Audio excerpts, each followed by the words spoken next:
Hey guys, Hitman89 here, I hope you're doing great. Last time we had the best third-person games of 2023, and today we're gonna be looking at the best RPGs of all time. But before we take a look at the first game, this video is sponsored by matex.com, the best place to get coins, gold, and items for EA Sports FC, Diablo 4, and NBA 2K. Let me show you how simple it is. First, you pick your game and the service you want. I'm going with Diablo 4 here, so I'll choose my server, then the amount of gold I want. Once you make it to the checkout page, make sure you're signed in, and if you don't have an account, please make one. You can pick your preferred payment method, and don't forget to use H89 as a discount code. Now go to withdraw, pick the service you just purchased, and then click go. All you have to do now is fill in the information related to your character, as well as your online availability, so the trader can contact you in-game and deliver your order. There is a detailed guide for each game on the how to buy page. So if you want safe and cheap coins, gold, and items for your favorite games, go to matex.com and use my discount code H89 for 5% off. You'll find the link in the description. Now we'll be taking a trip down memory lane because the first game I want to show you is Final Fantasy IX. I played it when I was a kid, back in the PS1 days, and even though Final Fantasy VII seems to be loved by more people, FF9 is my favorite, to this day. The story was good, the soundtrack was excellent, the characters were very likable, and I really like turn-based combat, which I know a lot of people think is boring nowadays. Anyway, I remember giving my little brother the controller. He was 6 at the time and he would just go back and forth in the same area, get into fights, and level up my big-headed characters for me. Seriously, those heads were big. I might be wrong, but I think most gamers feel a little something when they hear this theme. So many good memories, man. By the way, I just played Final Fantasy 16 and it's crazy how much this series evolved. Now at number 2, I was gonna have Divinity Original Sin 2 cause it's so great you either have to beat it as fast as you can or just delete it so you can have your life back.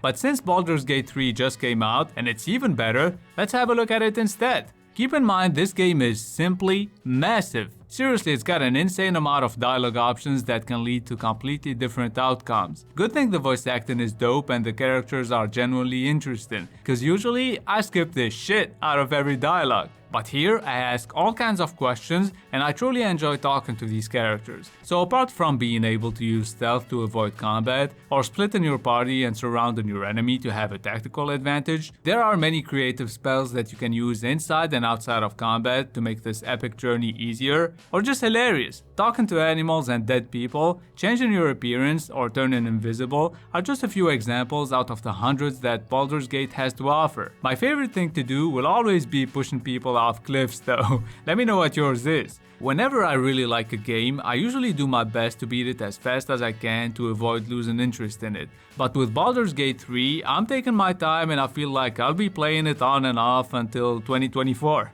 Now for the third game, we're going back in time again. My introduction to the Dragon Quest universe was with Dragon Quest VIII on PS2. The graphics, the gameplay, and the voice acting were excellent. Speaking of voice acting, this Italian dude called Mori Mozzarella was hilarious, with his broken Italian and his ragazzo every 5 seconds. He had an arena where you could make the monsters you captured fight for rewards, like some Pokemon shit. It was a game within the game and I loved it.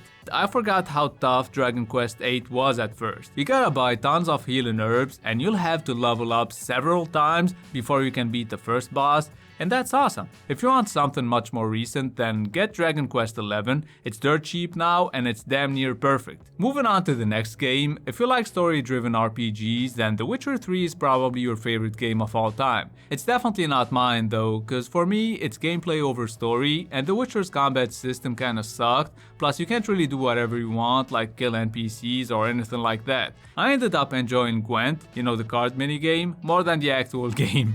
That being said, the writing, the voice acting, and the storytelling are all great, and the graphics are still excellent, especially on current gen consoles and beefy PCs. At number 5 we have Dragon Age Origins. I beat this game like 13 years ago, but I obviously had to play it again to make this video, and as you can see, I made this handsome motherfucker that I named Couscous Land.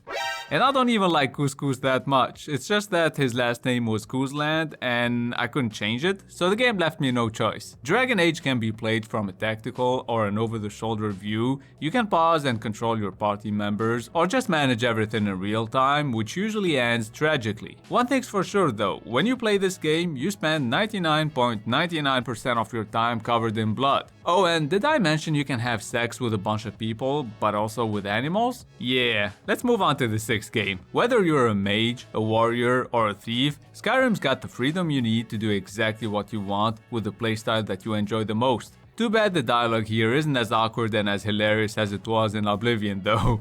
Also, this might seem a little random, but I think the Skyrim loot system should be in every game. Every time I kill a dude, I take whatever armor he was wearing, the weapon he was using, and everything he had on his person. And I know I could just pickpocket people, but I prefer to take their life along with all their belongings. Why? Cause I'm a piece of shit, that's why. Anyway, on Skyrim, you're a dragonborn, meaning you can suck off dragons to gain their power.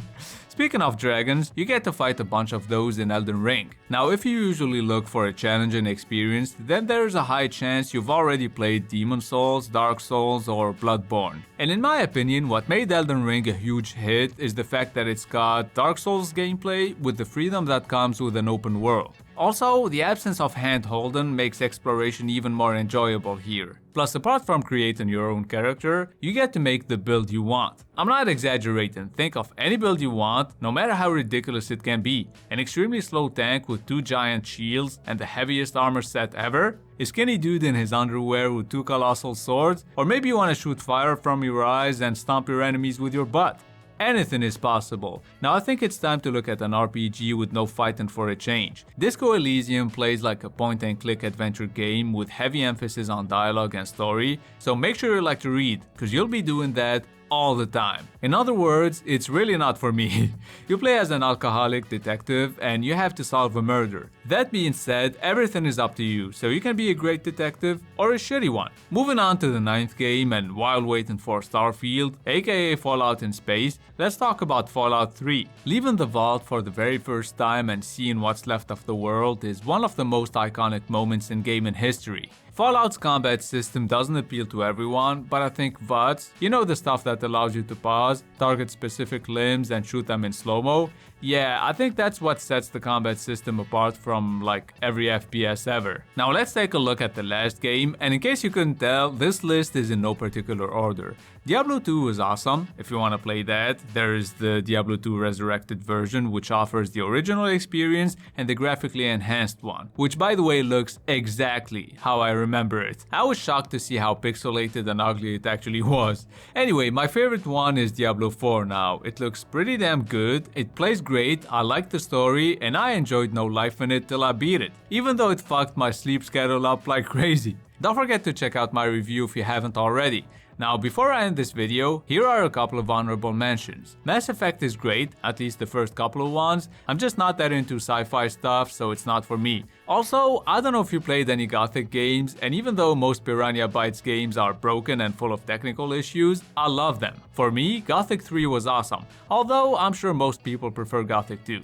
And that's gonna be it for my top 10 RPGs of all time. Let me know if I missed some in the comments down below, and if you find this video entertaining or useful, please hit the thumbs up button, and if you're new to the channel, maybe subscribe. It's been Hitman89, see you guys very soon. For the pay stub or you'll pay up. Don't make love to the game, bruh. Fuck the game up. Change up, rearrange stuff to your greatness. Famous for the way up. Play the game, bruh.